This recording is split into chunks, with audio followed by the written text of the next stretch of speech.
Welcome to the Inc. Productivity Tip of the Day. Today's tip. Need to say no? Science says avoid hurt feelings and maintain great relationships. Always explain why. The right way. An expert opinion from Jeff Hayden.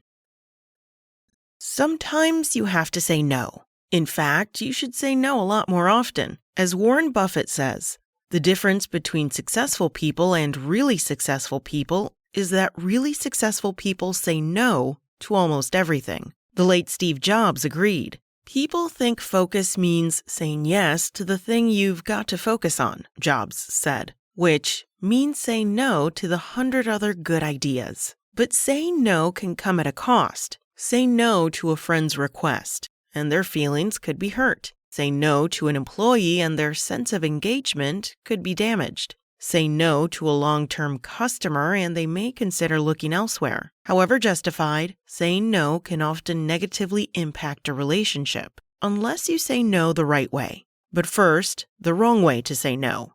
According to a study published in Journal of Consumer Psychology in 2021, saying, in effect, "I don't have time," when you decline an invitation or request, can cause the person you turn down to feel undervalued and upset, negatively affecting the relationship.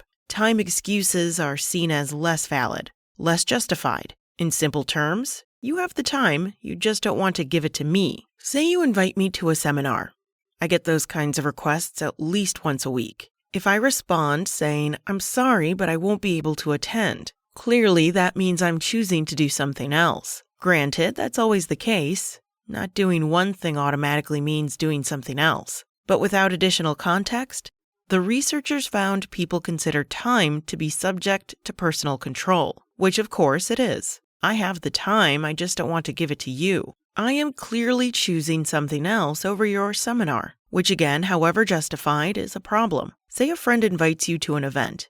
A colleague invites you to lunch. A customer or supplier or someone you know, whether professionally or personally, makes a request or asks for a favor. The researchers found that no matter how valid the reason, turning down invitations or requests because of a lack of time reflects on how you see the relationship. That is, if you don't have the time, if you're not willing to make the time, you must not value the relationship. Oddly enough, the researchers found that using money as an excuse to decline a request won't spark the same reaction. If you ask me to a concert and I say I don't have the money, you're unlikely to be upset. Maybe that's because money is seen as less controllable than time. Maybe that's also because my response puts me in a vulnerable position. No one likes to admit their funds are limited, even though at some point everyone's funds are limited. Why, oddly enough? Because time is also a finite resource. Time is more finite than money. With effort intelligently applied,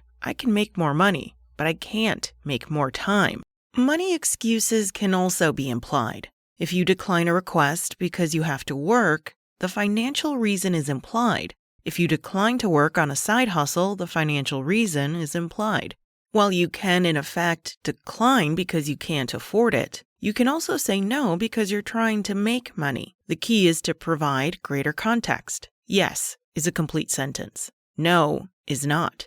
When you decline a request, provide a little more information. Definitely don't say you don't have the time.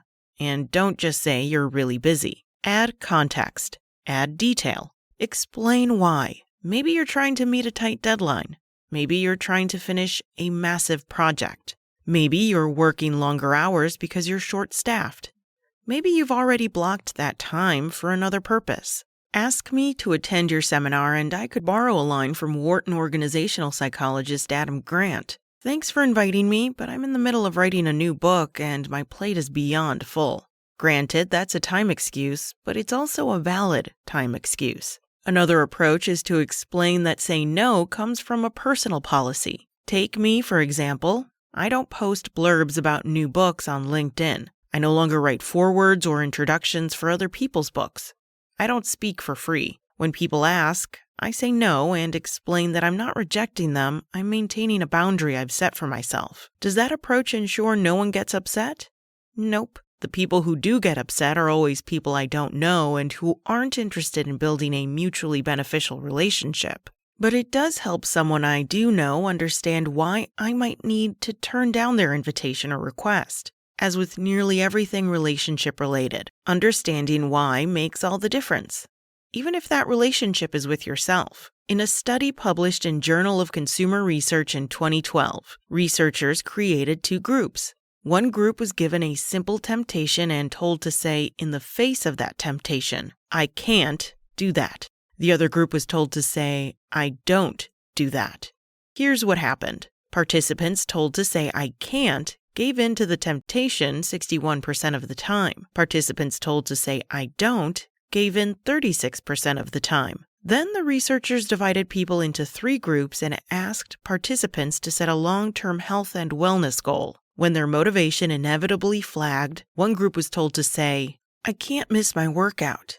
Another group was told to say, "I don't miss workouts." The control group wasn't given a temptation avoidance strategy. 10 days later, here were the results. 1 of the 10 "I can't" group members stuck to their goal. 3 of the 10 control group members stuck to their goal. 8 of the 10 "I don't" group members stuck to their goal. Saying "I don't" was extremely effective, but saying "I can't" was less effective than saying nothing at all. Why? According to the researchers, the refusal frame "I don't" is more persuasive than the refusal frame "I can't," because the former connotes conviction to a higher degree. This perceived conviction mediates the influence of the refusal frame on persuasiveness. Getting personal. In other words, "I can't" opens up room for negotiation. I want that ice cream, my personal long-term Achilles heel, but I can't have it. Then again, maybe I could. I could skip breakfast tomorrow, even though I won't. I could go for an extra bike ride to burn off the calories, even though I won't. Given enough time, I can turn "I can't" into "yeah, I can." That's much less likely to happen when you say "I don't."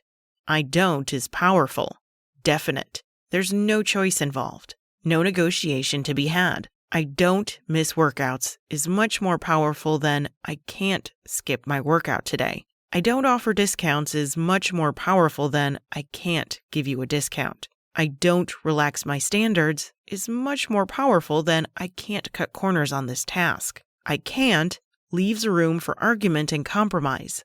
"I don't" does not.